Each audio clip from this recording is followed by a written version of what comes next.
Okay, the Planning Commission meeting of November 20, 2019 will come to order. I'll rise for the pledge. Pledge allegiance to the flag of the United States of America and to the republic for which it stands, one nation, under God, indivisible, with liberty and justice for all.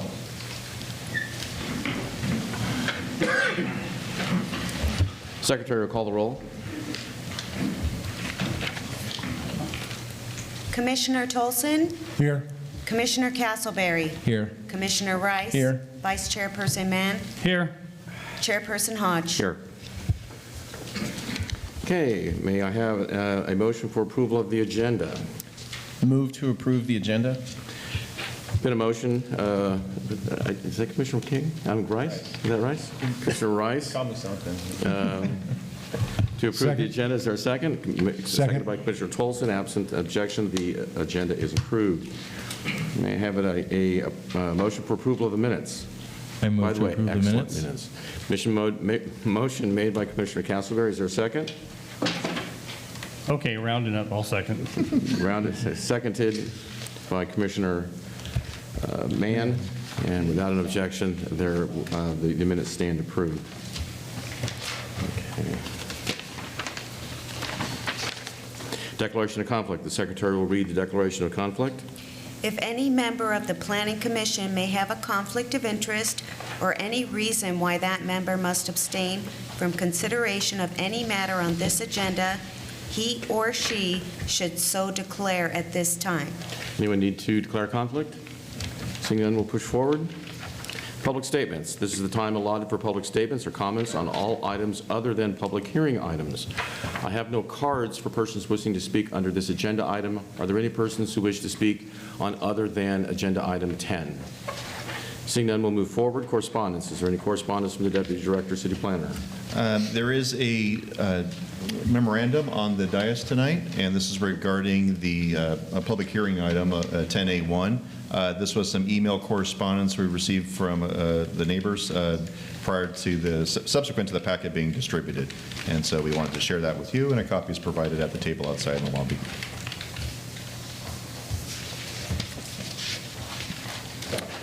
Very good. I don't believe we have a consent calendar tonight. There is none. Continued business.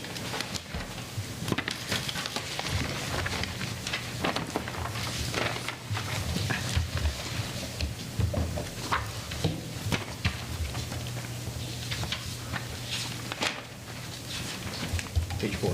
Yeah. All right. This is the time and place set for a continued public hearing to consider a general plan amendment, GPA 100. Let me slow down. This is the time and place set for a continued public hearing to consider a general plan amendment, GPA 100, request to change the general planned land use designation from industrial to moderate residential, a zone change, ZS 739, to change the zoning designation from light industrial to residential moderate density, a planned development permit, PDS 1061, and a tentative tract map, TT 6019, to subdivide and construct 10 single-family residences on a 1.97 acre parcel located at the southwest corner of Callahan Avenue and Alviso Street, in consideration of a mitigated negative declaration for the subject applications. Are there any ex parte communications to report? I met separately with the applicant and with the applicant's consultant from Keller Williams Realty to discuss some feedback on the design after the first Planning Commission meeting. Thank you. Any others? I also met with their consultant briefly. I too met with Kim Ewing on this matter. I believe that's the applicant's consultant. Very good. May we have an oral report of the matter from staff? Thank you, Chairman Hodge. The applicant, Forefront Development Incorporation, proposes to construct 10 detached single-story, single-family residences on a vacant 1.97 acre site located at the southwest corner of Callahan Avenue and Alviso Street. The applicant, of course, is also requesting the change of the general plan land use designation from industrial to moderate residential, to change the zoning designation from light industrial to residential moderate, a planned development permit, and a tentative tract map to develop the site for the 10 residences. As part of the request, the change to the general plan land use designation, there was a requirement that that item be presented to the City Council as part of a pre-screening application. The pre-screening was presented to the City Council on January 23rd, 2017 by a different applicant who proposed a 14-unit multifamily residential project. The City Council authorized the applicant to move forward with the request. However, since that time, the property was sold, and the current applicant has changed the development request to include the 10 single-family residences that are before you tonight. The applicant's request was originally presented to this Planning Commission at their September 4th meeting. However, a number of concerns were raised that our Senior Planner, Jennifer Santos, will summarize for you again tonight. Those were related to the overall design of the project, that include as well as the site design, as well as the design of the homes. Again, Senior Planner Jennifer Santos providing the presentation, and we'll discuss how the applicant has made revisions to the project. Ms. Santos? Good evening. The 1.97 acre site is surrounded by single-family homes to the north and the east, a recreational storage facility to the west, and the Southern Pacific Railroad to the south, with commercial uses beyond. The site's general plan land use designation is currently industrial, and the zoning is light industrial. Under the present designation, the proposed development would not be allowed. The applicant is requesting to change the designation to residential moderate to allow the construction of the 10 one-story single-family residences. The 10 residents would be the minimum allowed number of units under the proposed designation. The general plan amendment and zone change would be compatible with the surrounding neighborhood to the north and the east. At the September 4th meeting, the applicant proposed a design that consisted of the site plan shown here that includes the 10 homes, a private roadway, common area, a common recreational area, and a detention basin. The roadway, a number of concerns were raised during that time about the design of the project and the location of the roadway. And the Planning Commission recommended that the roadway be readjusted to be down to the south and have the single-family homes back up against the existing properties here to the north, where the backyards would abut each other. However, the applicant is requesting to maintain the same layout of the proposed roadway that was proposed on September 4th.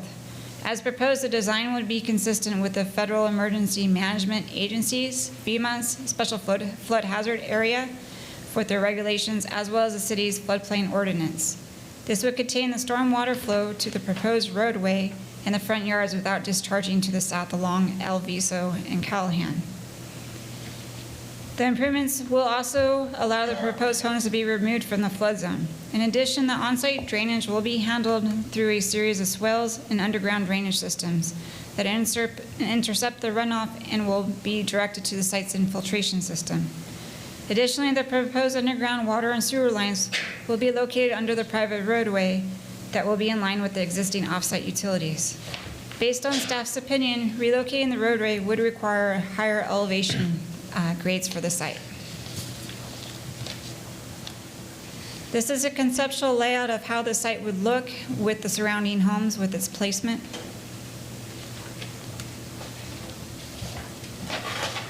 All the homes will be single-story and will be approximately 2,000 square feet. No changes have been proposed since the September 4th Planning Commission meeting to the design of the interior of the homes.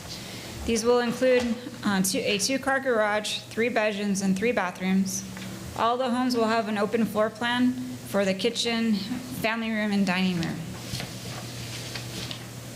At the September 4th meeting, the applicant proposed a design of the homes to incorporate a more of a train depot-inspired theme that included postmodern architectural features. Concerns were raised about the type of the design, and the Planning Commission recommended that the applicant revise the homes to be more consistent with the surrounding neighborhood.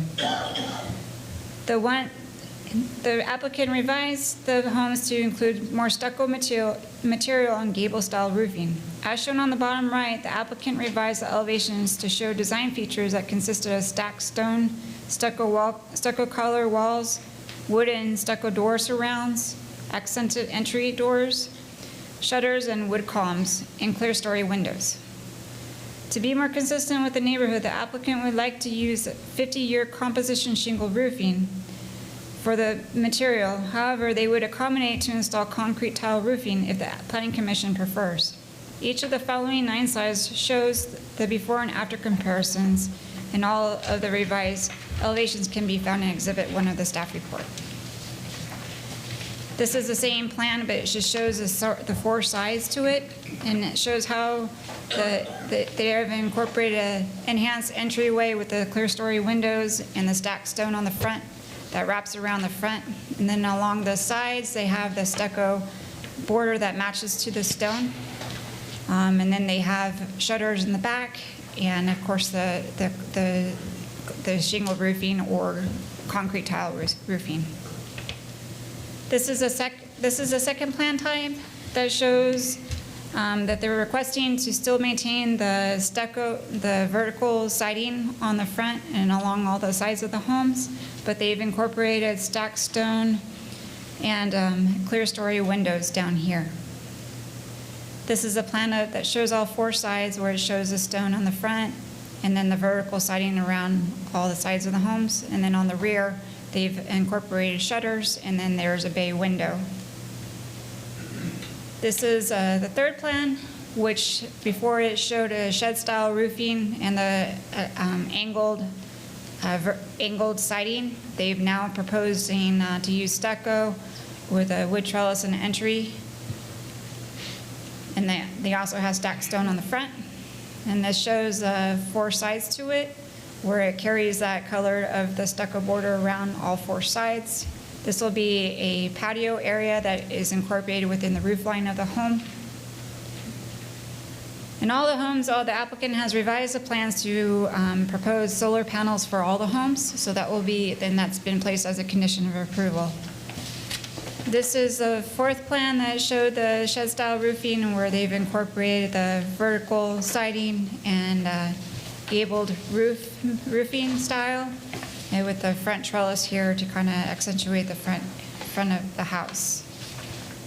And this is a plan that shows all 4 sides.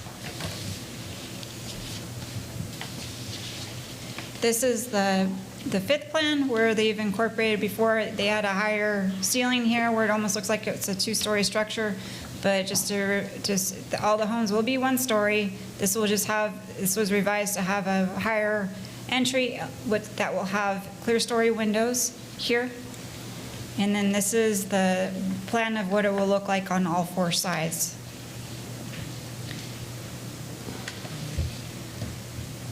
The applicant is proposing to maintain the same landscape design for the project. However, based on concerns of the potential noise attributed from the private common recreational area, the applicant removed the previously proposed bocce ball court, but will maintain the play area and seating, which is located right here. And this area before was where the bocce ball court was going to be, and this will just be considered a passive play area or picnic area for the residences. All of the landscaping will be drought tolerant, including for the trees and shrubs and ground cover. The applicant will provide the front yard landscaping and shade trees for all the homes. The project entry will be planted with shrubs, and will also have an entry wall and signage, but it will be required to maintain the height of 36 inches to ensure traffic safety requirements.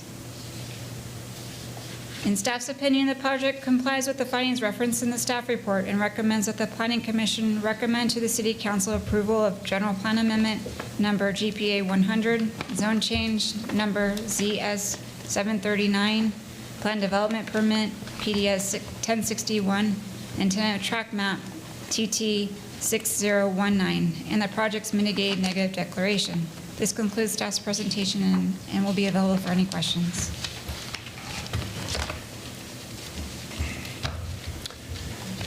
Okay, we will open the public, any questions of staff at this time? We'll open the public testimony portion of the hearing. Would the applicant like to present the project? I have 2 cards, Shah Jarai and it looks like Kim Ewing. You have 15 minutes? Good evening, Commissioner. Thanks for inviting us back here again. I'm just here to answer any question. We got your recommendation last time. We tried to comply with all of them except for one.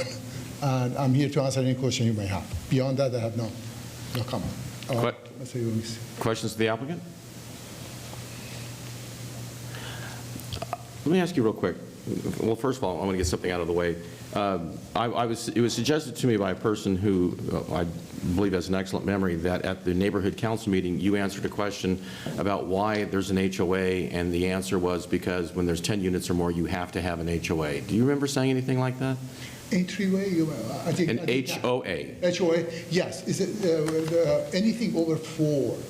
We have to have the HOA to handle as far as the community that we're building, and it has to be even sort of incorporation, because there are some common area that need to be maintained. Okay, I appreciate that there are common areas and things are going to be done. My question was limited to the question of, Sure. Is it your understanding that because there is more than, there's 10 units, Yes. that you, because of the 10 units, must have a homeowners association, period? Yes, that's my understanding. Okay. Is it? I don't know. Maybe. Do you have authority for that? I don't know, but I'll be happy to answer it. The reason I'm asking is this. I'm looking at this thing from a perspective of affordability, because it's one of the things that the city is sorely in need of. And you're looking at it, you told us, a $200 a month HOA. And so I've been taking a look at this project in the interim since it was here before to try to determine whether or not there's some way that you can eliminate the HOA and not put people through that expense. That would do a number of things. It might actually change the numbers where you might be able to do this with 9 units. You might be able to get away with, do properly the project with the zoning consistent with the neighboring residential areas, which would be something that I would be interested in. I appreciate that there's the kids' recreation, or rather the recreation area that needs to be maintained. I was going to ask questions of staff a little bit later about the detention area. You've got the street, which is, I mean, everybody's got a street, but this is a private street, so you're going to be maintaining that, and the sidewalks and the landscape area. And I was trying to think of ways that you could eliminate these things so that you wouldn't have this expense somehow. And somebody told me that you said that if you got 10 units, bingo, you have to have an HOA, which would eliminate my even thinking about this, which I think you might be wrong. And I've asked the city attorney to opine on that. Actually, I didn't ask him to go forward with a whole bunch of work because I thought that was unnecessary. Frankly, I don't think that law exists. I'm going to ask staff about that. Do you have any citation on that or any basis? Basically, I haven't had the opportunity to have one done in Simi Valley. My experience with the other cities, anything over 4 units, you need to have a homeowner association handling that if you have the common area. But I will do more investigation and be happy if that's the case to eliminate it, sure. Because it's a cost to us as well. Okay. Hypothetically, I realize that based upon the way it's designed at this point, that there are things that that the HOA would be expected to maintain that the city is not interested in maintaining moving forward, and that the HOA would be the appropriate vehicle for that. But just to do due diligence, my question to you is, if there was some way to eliminate the need for an HOA, would that be a positive that you would embrace? I will definitely look into it for sure. Okay, very good. Because to our advantage, it's somewhat to our advantage too, as a developer. Okay. Going in there and, you know. Okay, I don't have any further questions. Any follow-ups? All right, very good. Thank you very much. Thank you. Okay, I have a few cards. Barbara Kellogg.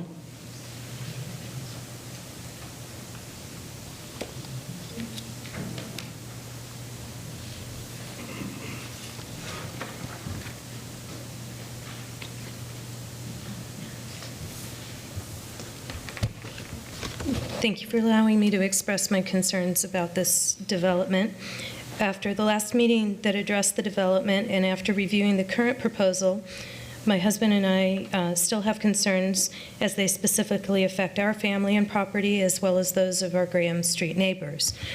While we agree with our neighbors about issues about density, increased traffic, and noise, the biggest concern for my family is that play or recreation area on the map. and that's located directly behind our property, which is located at the far west end of the proposed development near the RV facility. This part of the proposed development is the farthest from the development's entrance at Callahan and the hardest to monitor. To be more specific, as I stated at the last hearing, due to the current configuration of the inconsistent fencing at the back of the Graham Street residence, there are a number of shielded areas and cubbies that hide and promote illicit activities, some of which I have on video and would be happy to share with you. In the last hearing, some people felt that this development would solve some of these problems, but after looking at the current plan, it is clear that the proposed development and landscaping along the fence line would only become more problematic, especially with the common area and the increased shrubbery. As the proposed development relates to our property, unless you zoom in on our fence line or walk the proposed development to our property line or look at it from my backyard, the jog from the brick wall to the wooden fencing of my neighbor is not clear, especially since my neighbor's tree overhangs the fence. It's the perfect alcove that continues to invite, hide, and encourage homeless encampments, drinking, and drug use. While it's not the only cubby, it's the largest, most hidden, most trafficked, and least likely to be policed. I wish you could see this ongoing problem firsthand and from our perspective. To that end, we are not in favor of the current plan for development. However, regardless of tonight's meeting, we encourage the developer and the Planning Commission to walk the property with the neighbors so all the concerns can be heard and put in context. Additionally, we hope that the developer and the Planning Commission will consider the following adjustments to the plan. Possibly continuing the uniform brick wall from the RV facility to Callahan, planting only short shrubbery along the fence line and/or a shift in the placement of the houses. So instead of the small park area at the far west end of the property, a parking pad could be placed at the front or the east end of the property closest to Callahan. These adjustments could offer solutions to our specific issues as well as some of the other concerns my neighbors have about noise, traffic, and parking that were raised at the last meeting and are on record. Regardless of the final plan, I think it's important to remember that years ago when the RV facility that is adjacent to this currently proposed development was going through the same hearing process, the driving sentiment was that any development that backed the Graham Street residents was neighbor-friendly. To that end, I believe that this development also needs to maintain the Be Neighbor-Friendly focus as its #1 priority. Thank you for considering my input. Thank you. Daniel Bradbury.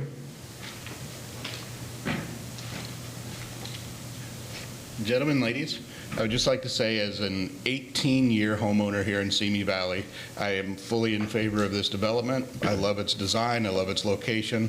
I have a condo right over on Erringer and Haywood, so it's right around the corner from where I live. Like I said, I absolutely love the design. I would love to get out of my little 900 square foot Cracker Jack box of a condo that I've been in for almost 20 years. And as to the $200 HOA, if I could get out of my 900 square foot condo where I'm paying $250 for an HOA into a family size home and pay $200, I'd be absolutely thrilled with that. But yeah, my only point is I'm fully in favor of this development, and thank you for my consideration. Thank you. Glenn Hearns. Mr. Hearns? Also does not wish to speak, I beg your pardon, and it says you're in support of the project. Also does not wish to speak, and in support of the project is Charles Berry. Mark Kellogg does not wish to speak, he is in opposition. Prima Bernardins? Bernard? I beg your pardon. It looks like Bernard's. Okay. Does not wish to speak and is in support. Krike Bebejian is in support of the project, does not wish to speak. And looks like Fred Konigsbach is in support of the project but does not wish to speak. Are there any other persons who do wish to speak who have yet to submit a card or just want to come up and talk about this particular project? Hang it. Okay. That's the end of the cards that I have. Are there any questions of staff regarding statements made during the public hearings? Commissioner Rice? I just have a question on the landscaping plan. There are the plants on the north, according to the landscaping plan, on the northern side, I think it's red yucca and, I forget what the other one was. Coyote bush, I believe, something like that. Do we have, and those have to be maintained at 36-inch height, is that correct? Okay, thank you. Any other questions, staff, at this time? All right. Actually, oh, man, it must be Wednesday. Are there any comments from staff regarding statements made during the public hearing? No. No? No? Would the applicant like to respond to any of the comments made regarding statements made during the public hearing? You just put your hand up. I just wanted to come up and say hi. Thank you guys for your All righty. If there are no further questions, by the way, I do the humor. Okay. If there are no further questions, we will close the public portion of the hearing. All right. Comments? I have a few questions of staff, but I want to defer to anybody else who has questions or comments at this point. My only comment would be that I'm much happier with the design this time around. I think that they took into consideration a lot of the issues that we had with the design, so I'm happy to see it the way it looks now. Okay. Whatever you want. Well, I want to ask a few questions Sure. of staff. Then let's go there. Generally speaking, is it the city's, well, let's take a step back. The detention basin area, that's for drainage, correct? Correct. All right. I'm curious, is there such a thing for some of the other homes to the west, to the east rather, that are lined up against this railroad track the same way? I mean, is this something which is common in that area? Well, with that being an older development, there's areas within there that are, portions of that neighborhood are within the flood zone, but Steve Benjamin is here. He could probably answer this question a little bit better than I can from our Public Works Department. Is that person here? Yes. Yes, come on up.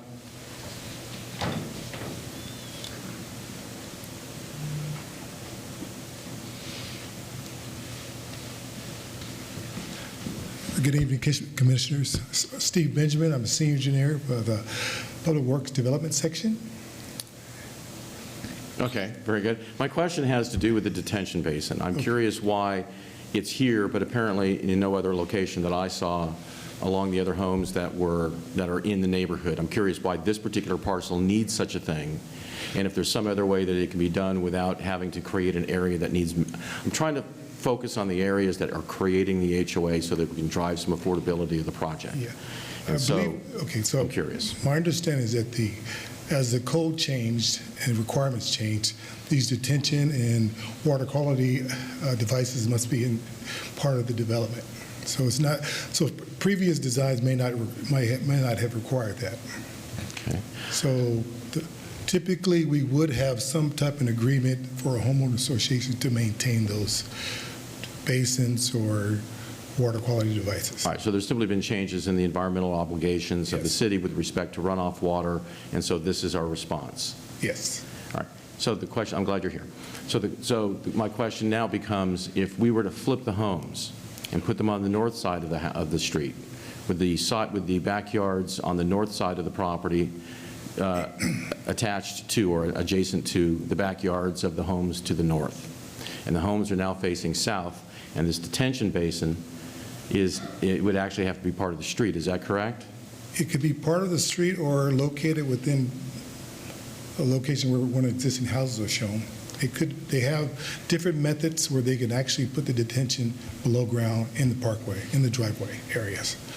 We have the similar design on Walnut that had that same. So it could be done. If if the applicant wanted to, and had come and presented this initially with the street on the south side as opposed to the north side, this detention basin, what I'm asking you is, would the runoff issues have been able to have been addressed to our satisfaction or to meet the law as it's required to do if the project had been designed that way?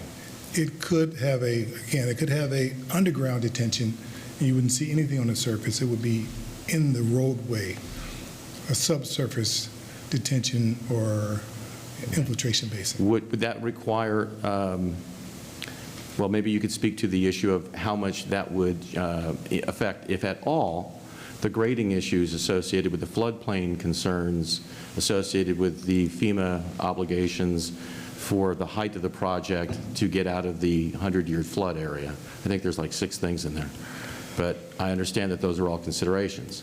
Right. So my question was, I mean, it seems to me that the street is the thing that FEMA would be least concerned about, and the homes would be the things that are most concerned about, and that this property drains from the north to the south. Is that accurate? Yes. All right. So the homes that have to be raised a certain degree, or if they flip-flop, they would actually be further away from the floodplain and maybe not even have to go as high. I saw the staff report talking about, the need to, if the homes were on the north and the street was on the south, that there'd be some issues regarding the height or the grading.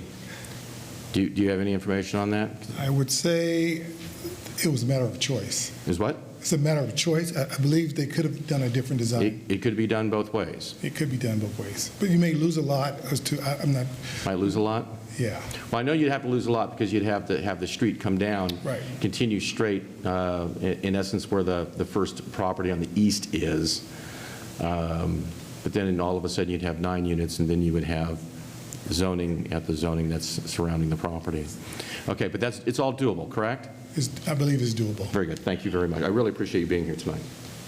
Chairman Hodge, the one thing I would add to that is in addition to the drainage that we're talking about and the potential putting a detention basin underneath the driveway, the roadway, there's also the water lines and the sewer lines. And what makes this design work is the alignment of those lines with the existing lines on Callahan and Alviso.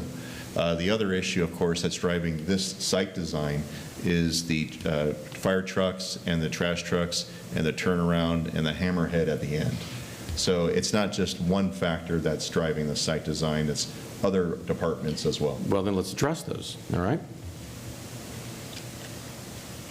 All right, so did anyone ever present to the fire department a project that had the roadway on the south side of the street? Yes. And did the fire department object? Yes. On the basis of what? Access and turnaround. Did they indicate, was that based on 10 units or based on 9? We weren't looking, we did look at a variety of projects before this one was brought, this concept was brought. We had multifamily residential, we had different types of apartments, we had, clustered townhomes. And this design evolved through trial and error. We started at much higher density, we got down to 10 units. And this one we found to be the most superior site design. It's similar to the development pattern with the homes along Alviso Street, mimicking that. Meeting, again, some of the other constraints of the Public Works Department, the ones that aren't also here tonight, trying to also maximize some of the lot design and the parcel areas. And that was the reason why we wound up here. Okay, you didn't answer my question. Okay. Was that based on 9 units or 10?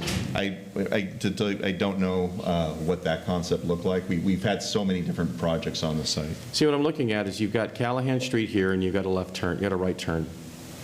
It's at a right angle. If this were to come down, and it would have to jog over a little bit, but not dramatically, then you'd have a right turn rather, at a right angle. In essence, now you're on a street with the same hammerhead, issue, and you have you just simply have to find a place for the turnaround. But if there are only nine units, maybe that could be done. I understand the point you're making. I'm not trying to be too argumentative. What I'm trying to do is what I would consider our due diligence or my due diligence when evaluating this, because this particular project requires a zone change that we will have to live with in perpetuity if the developer decides to go somewhere else and sells it to somebody else. We've now doubled the density in the area, and there are all kinds of issues that are fraught with that, having to do with some folks coming in and then maybe having some affordable density issues. You could get up to, as I do the math, you could have 19 units, and then you have a 35% density increase. Instead of 19 units, you could have, add 6 to that, you would have 25 units instead of 10 or 9. I'm looking at some way to make this 9 units, to do some things that would get this away from the railroad track, to have a neighborhood that looks like a neighborhood, to prevent the problems for these homes over here, to have these hedges or whatever we're going to have that's going to supposedly cut some of the sound to them and the problems that I foresee with that, and to keep all the lights from over here out of their backyard. I mean, just make it more of a livable environment as far as I'm concerned. And this is I think I expressed this the last time we were here. So I appreciate that there are issues, but I see issues with this property as well, with this design as well. My inclination, is my hope rather is to dig in deep here to figure out if there's some other solution. And you've got the fire trucks come down this way, they make a right. And I don't know where Graham leads off to, but let's assume that there's another street that they can turn around on. So if they can turn, the fire department can turn around here, correct? Correct. Well, I'm wondering if the street comes down this way and they could turn around here and come back. And I just want to make sure that all these things have been considered before, this comes before us to actually make a vote on. I can't remember who said it, but that old phrase about neat, plausible, and wrong. So, something can be neat, it can be plausible. We make these arguments, well, this matches up to that, and the water line already attaches, and of course that's going to save somebody some money. But I want to know, what these are all about, because I see this as an unfortunate solution to some situations that make this probably more affordable to build, but potentially, filled with dangers. And, they're talking about, once we change the zoning, and this is medium zoning, correct? Yes. And this is medium zoning over here. Yes. And this is medium zoning over here. And here's a railroad track and a bunch of commercial. And I see the staff report talks about mixed-use development somewhere over here, which I don't see that as a contiguous use, and I don't know why that's in there as a finding. So, I'm just trying to dig in and try to figure this out, and I hear what you're saying. Comments to that? The only things I would add, when we were looking at this project, we were originally looking at multi-story buildings. And I think we found it superior not to have those multi-story buildings peering into the rear yards of those residences. So we evolved with the site plan with these buildings here, and then it ultimately evolved to one-story, single-family, single-story development. Which would not peer into the backyards of these folks here. Correct. So we wanted to make sure there was some buffering of that. Whoa. What do you mean you want to make sure there's no buffering there? No, we wanted to make sure that these residences were as far as a way to preserve the privacy of the rear yards of those residences. So yes, we're putting these residences, the new ones, closer to the railroad track, behind a sound wall at one-story development, but we're also trying to ensure the privacy and compatibility with the neighbors to the north. With the exception of, I can't even imagine, virtually these houses here, virtually everybody has somebody else's backyard pushed up against their backyard. This is a very common development scheme, and in 98, 95% of single-family homes, this is nothing unusual or new. I would have preferred to have these people here with the backyards pushed up there. That way, instead of sitting out in their backyard and having the noise from the trains, the noise from the bat-away, and the sound from the commercial over here in their backyard, this is now up against their front yards. People don't hang out in their front yards as much as they hang out in their backyards. And this is a nicer living environment in that sort of construction. And people here are used to having other folks with their backyards up against theirs instead of some there's not even going to be, there's a sidewalk over here or no sidewalk? No. All right, so I think it's a 9-foot landscape area that's going to have hedges or something growing up, possibly blocking, impacting or affecting these people in their backyards with cars parked up along that. I'd rather have somebody's backyard up against my backyard instead of a street. And this is, I'm not fond of this. So these are my concerns and considerations. I appreciate that you have to have the HOA because of the playground area. Maybe you don't have the playground area. You got to have this. I understand the city doesn't want to be responsible for the runoff, the water area, and then of course there's the maintenance of the street, which, I mean, generally speaking,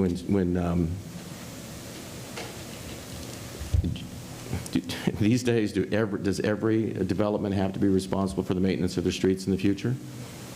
It depends on the development. Depends on the If development. it's going to be a private street, then the development would, usually there's a HOA to maintain that area. All right. Well, I've said, sort of my piece. I've asked my questions, and I think I've made myself clear. So, anybody else have any questions? If I could elaborate on your HOA Sure. discussion, I agree with you about the affordability and my desire to see an HOA gone if possible, but given that the city has a fiscal issue, I don't think that it would be prudent at this time to be dedicating any more roadways or any other additional maintenance costs to the city. So I think the HOA is probably the best way to go on this, even though it will add $200 a month, unfortunately, to these homeowners. See, another nice thing about even if you just have the houses over here, and then when you build for this side over here, you don't have to have as elaborate of this to maintain. I'm looking at ways that you can also reduce some of the obligations of the HOA to reduce that number. I think it's great to have this play area over there, maybe. It seems to me like there's a few ways that you could reduce the costs of this. I actually like the idea of the street being over this detention area here because it's rather unsightly. I don't know how it's going to look when it's done. I realize it's a difficult piece of property. I think it should be residential. I really, it's kind of a shame that they got landlocked when this project got put in, it got landlocked. I don't think it's appropriate to make it industrial or leave it the way it is. There's a school up here. This is all residential. It really screams for being residential. I just like to have it a little more consistent with the neighborhood as it is, and I do have those fears about changing the density just because the developer needs it. And this is another thing I have a problem with the staff report, talking about the findings in order to make a change, to make zoning change. The only finding that we really talk about in here is there's the one about, the zoning is for, the proposed zoning is for residential, and this is residential. Well, that's true at medium zone and moderate. And the other one is that it's a transition zone for the mixed-use project that's over here somewhere. I think that's an argument that I don't find persuasive. To me, this is the contiguous land use. It's the railroad track. And if these homes are further on this side, they're further away from the railroad tracks. And I don't see any reason for this to be moderate whatsoever. 5 to 10 units as opposed to 3.1 to 5, which is what these are right here. I see no reason for this because the developer needs it. The only real reason let's be honest, the only real reason we're looking at moderate density is because the developer said that 9 units doesn't pencil out, but 10 does. Well, that's not our problem.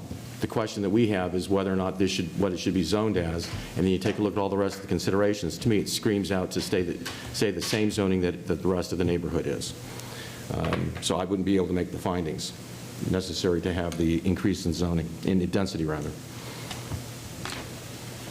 If I can add one thing to that, Chairman Hodge, one of the reasons we couldn't keep the zoning of the neighbors is the minimum lot size of those lots would not result in a project that would work on this one. I forget if it's 8,000, Jennifer?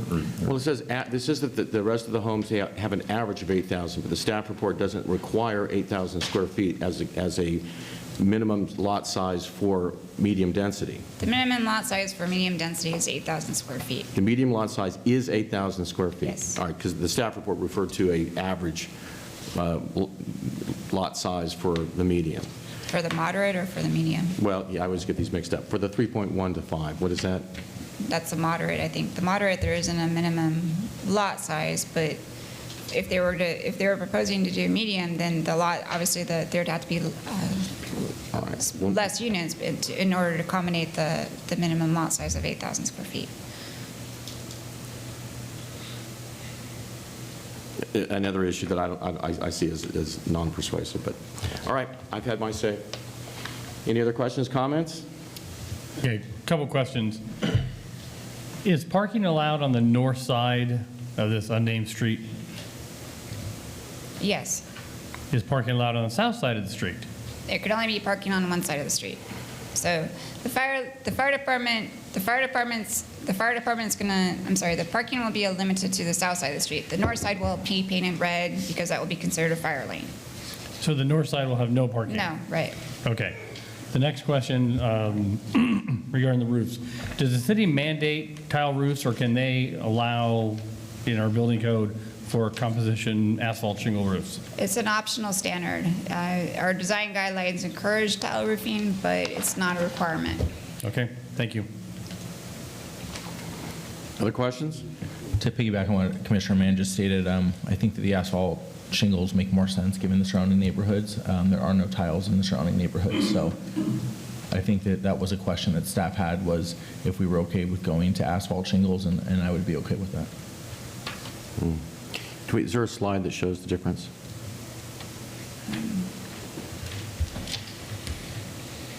These renderings show the tile roofing. And then the colors and material board also show that the elevations to have concrete tile roofing. They would have to provide a sample board, updated sample board if they do a 50-year composition shingle roofing. Didn't, in the last presentation, when this came to us last time, the composition shingles are no longer allowed, or? No. Was that not an issue? That wasn't an issue. All right. I think there was a concern about the quality, if shingle roofing is considered a quality type of roofing. We did speak with the applicant about getting the highest quality one with a 50-year warranty that would hold up for, for these new homeowners, and that's one of his commitments that he made. These are all the same. My only concern, and that was back then, was most new housing projects have tile roof. We try to get away from the 80s version of the wood and everything else. He did a great design change.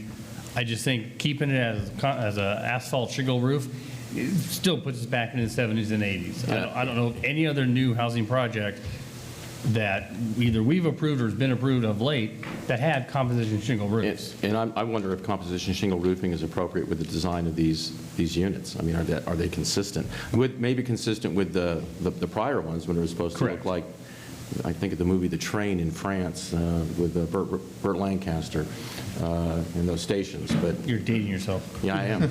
Fine movie. So no, I'm not at all enthusiastic about. I think it's a comment. It's your option to open the public testimony. Gentleman here wants to make a comment. I apologize. I don't mean to interrupt. Sounds like we're having a good time. But if we are... Wait. I'm going to, for the moment, just for you to make a comment, open the public hearing. Please step forward and say your name. Thank you. Apologize. Kim Ewing, Keller Williams, downtown Simi Valley. We are, if it's going to sway the decision for a yes vote, then we would absolutely do the tile roof. So, your preference is the tile roofing. well, if it's going to if it's going to be the make or break it, then yes. So does that make sense? All right. The question is this: what do you want? Well, it's definitely more cost effective to go with the shingles, but if it's going to you're make a decision, you're okay with the tile. We're okay with the tile if Very it comes good. down to it. All right. We'll close the public hearing. Thank you very much for that. I'm okay either way. It doesn't. I like the Doesn't tile sway me roofing. I one. think that the composite roofing makes no sense whatsoever with these designs. Okay, and I agree with Commissioner Rice, and I think from other people. I think this is a much better design, a much more attractive design. And I have to give the applicant credit and really pat yourself on the back for trying something new. Okay, it just didn't work for us, and I congratulate you for trying something new or having thinking outside the box. But I like this one, the new design, a lot better. Okay, other questions? All right. I got a couple things. No questions? Other comments? I got a couple comments. Comments. I'm having the parking on not one side I think is not going to be parking up against someone's home. I think that's perfect. I like the cement tile. I like that they're single story. I like the stucco. I really like the solar panels, which has been added. And I think there was some question about activities that go on at the far end. I think with a street there, it's going to be easier access for police presence to monitor that kind of stuff. Great improvements. To continue, I'll go ahead and make my final comments. I think it fits the neighborhood's character and scale. I understand your concern with the increase in density, but given the project that's in front of us, I think it makes sense if that's what if moderate works for this project. The project is well designed after the revamp. I think it's a good example of infill because multifamily does not belong in this neighborhood at all. I agree, it needs to be residential. And single-family detached housing is probably the best for this lot. I have walked this property a couple times, and I think that having homeowners actually living on this lot will help eliminate the nuisance problems. I agree with Commissioner Tolson. Having the roadway will make it easier for law enforcement to make their presence known and respond to issues that are on this lot. I think this is the gentleman said it would be perfect for some homeowners to move out of their condos into some sort of middle-class housing, even though I would ideally like the HOA to be eliminated. I understand why it can't be. And I also agree with Commissioner Tolson. I'm very happy to see the solar panels added. I think that just kind of wraps it up nicely. Commissioner Rice? Well, I like this project. I really don't even have a problem with the composition because the new composition, this 50-year composition actually is so much better than the old stuff, which we're probably all thinking of and most of those houses have. But if the consensus is to go with the concrete, I'm totally fine with that. I agree that we definitely need more single-family homes, and this is the right scale of home, I think, for this. I mean, I would be great to see, 6 homes instead of 10 homes, but unfortunately, I don't think your plan of 9 homes with a longer road would work, because I think all that would do is drive up the HOA cost for the owners, because then you have more road, less people paying the HOA, and I understand the whole thing with the landscaping, but I just think it's opening up Pandora's box to flip a project around, and I'm not an architect, so anyway. So I do like the project, but I just wanted to make a comment. It was brought up that one of the emails, I think it was, that we got, one of the people suggested that they would love to see it as a dog park. I would love to see it as a dog park, but unfortunately the Parks and Recreation District didn't buy this property and has no plans to make it a dog park. So hopefully that project will come in the future somewhere else. But this is the best project we have in front of us right now, and I like this project. One last thing, I'm sorry. I would hope that the applicant, though, would consider maybe, if not putting that block wall across the entire front or northern side of the property, at least maybe extending it a little farther, especially if it doesn't already extend past the Kellogg's, because if that play area is there, the least they should be able to expect is a little more privacy, and I think a block wall would definitely help in that regard. Is that something you would like to see to condition? Yes. Okay. Commissioner Castleberry? I would concur. Anybody have, well, I need to get to you guys in a moment. Do you have that? I'm sorry? Ms. Santos, do you have that? What Commissioner Rice just said? Yes, that Okay, you'd so like that to add a would, condition. depending upon what the next 3 people Right. talk about, the next 2 to my left and myself, that would be an added condition, so that block wall would be extended? If that's what you desire. Very good. All right. Commissioner Mann? I'm fine with that condition. Okay. Anything else? Oh, my turn? Yeah, yeah. You're out. I get to talk. Actually, I'm going to skip to you. I got a question for David. Commissioner Tolson? I'm fine with the block wall. That'd be a great addition. Any other comments? Commissioner Mann, you're back up. I think the way the street is with the sewer lines and that kind of thing, I think it's leave it the way it is. If the fire department previously said no with the other configuration, I think we should stick with what we got. And I'm just stalling until he's done. Well, can I call out to leadership class of 2020? Thanks for coming tonight. They're here for you. No. Who are They're you here for folks? us. Wait, who are they?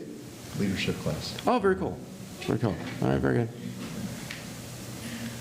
I'm done now. You should have been here a couple weeks ago when we went to 140. That's why they came tonight. Commissioner Mann? You want to stay to 1:30 tonight? Okay, I can talk for a while. I appreciate the developers listening to us, what we said last time, coming back with the changes. One of my questions is, based on comments made by Planning Commission, we're eliminating the decorative paving and standard paving for the driveway. Eliminating the decorative paving with standard paving for the driveways. I don't remember us having a problem with either decorative or standard paving for the driveways. Paving. Yeah. Ms. Santos? They eliminated the stamped concrete paving for the driveways to save additional money for doing the different changes and stuff. Okay. So, Yeah, I'm all right. It was requested by us. okay, that's just what kind of threw me. Concrete, it just doesn't matter to me. I appreciate the solar panels. I appreciate the revisions, getting rid of the wood, putting in the foam board. I appreciate we're going to condition it with tile roofing. The fence, bottom line, if the neighbors want a block wall, so be it. They can agree to a block wall. The developer will pay for it as part of the condition. Landscaping, yes, I like it. I wish they would have left the bocce ball court, only because I have one. I find it very relaxing, but, some people, it's a double-edged sword. Some people like it, some people won't like it. I think the floor plans are very nice, open, airy, light, and bright. Fundamentally, I have no problem with this. I think you have taken a great project and made it even better. Thank you. Okay. He's back. You done? Done? Have a seat. Have a seat. Public hearing is closed. And you already said that you're A-okay with the extension of the wall, correct? Yes. As a condition? Yes. Okay, and I agree with that as well. As a condition, I'd like to see the extension of the wall. Yeah. What's the question? Question, do you want the extension of the wall to go right in front of the recreation area, or do you want along the entire perimeter length of the wall? No, I think Commissioner Mann was thinking of something a little less extensive. Commissioner Wayne. I beg your pardon. I was really more concerned with just past the Kellogg's property, if provided that's something that they would want, but. All right. Here's my thought. We received an email, I think it was today, from Mr. Hernandez, Associate Planner, Environmental Services, City of Simi Valley. And in this, it identifies page after page of projects which have been approved. Some are built, some are in the planning stage, some are, well, not have been built, are being built. Some are in the planning stage, some have yet to be deemed complete, some haven't, they're just sitting there doing a whole lot of nothing. And we're waiting for the developer to do something. They have their entitlements, and they've yet to get started. And there's a number of them, and we've had circumstances on this commission to provide extensions of times of 3 years, et cetera, for folks to get things done. Projects don't necessarily get built. I hope that you build this project. I earnestly hope that you build this project, because we have to take, I think that we have to be mindful of the eventualities that sometimes occurs where a developer doesn't develop the project and instead sells it to somebody else. And there are times, and there have been times, where the entitlements that were granted before are not sufficient for the vision of the new owner, and the new owner comes in and decides that they want to build something else. We are changing the zoning in this particular project site from 3.1 to 5 to 5 to 10. Somebody comes along and wants to build single-family homes, multi-family homes. Whether there's an affordable component or not, they will have, under the Housing Affordability Accountability Act, the right to say, this is the density we want to build. Commissioner Castleberry, I think, quite accurately commented, and Mr. Peros commented earlier before that, the thought was that this is not a good place for multi-story. Well, guess what? If somebody comes in and can build a project, this is what I did the math before, and it's 1.97 acres, that's 19 units, you can get a 35% affordability increase. If you have affordable units, you can have an increase in the density up to 26. You can make it multi-story. And we can't stop it. We're going to stop it with a truck. They would have the right to do it. So that's why I'm mindful and concerned about changing the densities, because this is something we have to live with and not something which we any longer, or at least at this point, have a lot of tools in the toolbox to make sure we can avoid certain issues. So that's why, you know, it's as big an issue to me as it is. And I appreciate that you probably thought of all these things as well. I'm not going to ask you to defend yourselves. That's not, I'm clearly not making those assumptions that you haven't thought of these things, and I assume that you have. So I would have much preferred this to stay the density that's in the neighborhood. I would have much preferred the homes to be on the north side rather than the south. I would have much preferred a whole bunch of things that I've said before that I don't need to repeat. And for that reason, I can't support the project. I hope that you build it. I'd like to see this project get built. And thank you very much for going back and redesigning. And I mean, you know, and honestly, you did a fair-minded job, and I appreciate that very much. So, yay, sorta, is coming from me, and that's where I stand. Okay, my question is, can we condition the approval to change it to moderate density, but no more than 10 homes? You can? You've done it before. Well, then I'm going to ask you to do it now. What we've done on some of the other projects where this has also arisen, this concern of somebody gaming the system, is to put a condition of zoning to put a maximum density on here, so we could put that. And that's what we've done previously. We can just as much do it here and do it again here. Recommend that to the city council. Anybody opposed to that?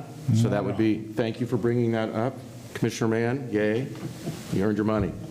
All right. And you earned your money. No, you get paid too much. Welcome back. All right. So Ms. Santos, you have that as an additional condition? Very good. Condition of zoning, no more than 10 units. Yay. Okay. Thank you so much for bringing that up. All right. That being said, any other comments or questions? All righty. Reading the resolution. SVPC 15-2019, a resolution of the Planning Commission of the City of Simi Valley recommending to the City Council approval of a general plan amendment, GPA 100, request to change the general plan land use designation from industrial to moderate residential, a zone change to change the zoning designation from light industrial district to residential moderate density district, a planned development permit PDS 1061, and a tentative tract map TT 6019 to subdivide and construct 10 single-family residences on a 1.97 acre parcel, the mitigated negative declaration and the mitigated monitoring plan therefore, located at the southwest corner of Callahan Avenue and Aviso Street as amended. I just want to state that that was the mitigation monitoring plan. Very good.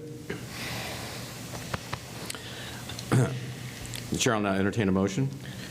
I move to adopt a resolution recommending to the City Council approval of GPA 100 ZS 739 PDS 1061 TT 6019 and adopting the project's mitigated negative declaration as conditioned and amended. Is there a second? Second. Motion made by Commissioner Rice, seconded by Commissioner Tolson. Call for the vote.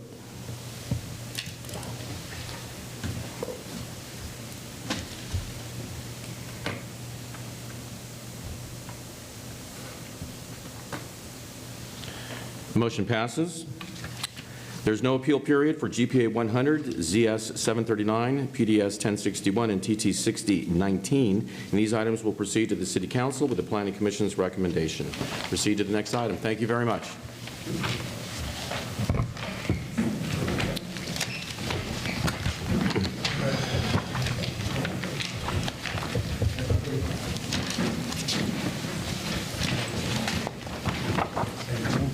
Okay, there are no new business items. Oral communications and reports. Thank you, Chairman Hodge. For those interested, I think this item that we just heard tonight will be going to the City Council no sooner than January, but we'll have a specific date at some time determined if the audience is interested when that's going to be going forward. There was a comment earlier from Chairman Hodge. I think one thing I could point out is since our last meeting, there's been a title change. I'm no longer the Deputy Director. I'm now the Environmental Services Director. Congratulations. Thank you. Well deserved. Is this still part of your job responsibilities? I'm wearing two hats for a while. I'm still going to be the city planner on Wednesday nights with you, and until we fill this seat. But It's cheaper that way. We're always saving a little money around here. But it's a humbling honor to be appointed the department head for the Environmental Services Department. I'm surrounded by a team of fantastic people that have been here for several decades, committing their service to the city, and I hope to provide them some trustworthy leadership. We do definitely have some challenges in front of us, but my goal is always to promote a safe, well-designed, well-planned community. Congratulations, Jonas. Thank you. Thank you. Other than that, we do have a few more items coming up before the end of the year. We do have our next Planning Commission meeting. I think we actually have 2 in December scheduled for you. So hopefully don't take an early Christmas on us. But otherwise, that's it for tonight. Very good. Do any commissioners have anything to report? Commissioner Castleberry. So the Southern California Association of Governments has updated the regional housing needs allocation, and our number was revised down by over 1,000 units to about 2,400 units, which is not final. There will be an appeal period for cities to contest our numbers, neighboring cities and whatnot. So we still don't have a final number, but the direction is going in the right direction. So I know that'll be a challenge that'll be facing us in the next years, finding adequate sites for housing. Thank you for sharing that. Anybody else? Okay, staff have it. Mobile Home Rent Mediation Board? No items tonight. Tree Advisory Board? No items tonight. This concludes the meeting of November 20, 2019. The next scheduled meeting will be December 4th. December 4, 2019. Thank you very much. You earned your pay today,